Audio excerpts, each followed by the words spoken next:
Nandito tayo ngayon sa food court ng Farmers Plaza para magmerienda at sakto nga at nakita namin itong LT Gaw na nag-offer ng mga goto, lomi at mga bagnet sisig. Tapos pwede ka din mag-order dito ng mga tokwa, lumpiang toge o kaya bagnet. Actually, napadaanan talaga kami dito tapos ay nagutom na din. Tsaka gusto din namin magpalamig dahil kakatapos lang namin mag-deliver ng mga salamin. Nakita ko nga yung menu nila, meron silang goto overload kaya yan ang titikman natin ngayon.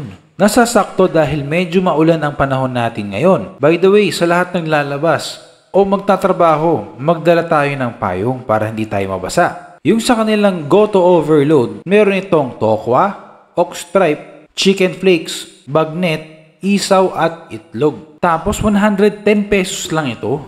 Hindi ito unli Wala din free na soft drinks. Pero kahit hindi unli at walang free na soft drinks ay panalo pa din ito sa lasa. Tapos ay naka-aircon ka pa dahil nasa food court ito ng Farmers Plaza sa Cubao. Yung katabi ng Gateway Mall at ng MRT.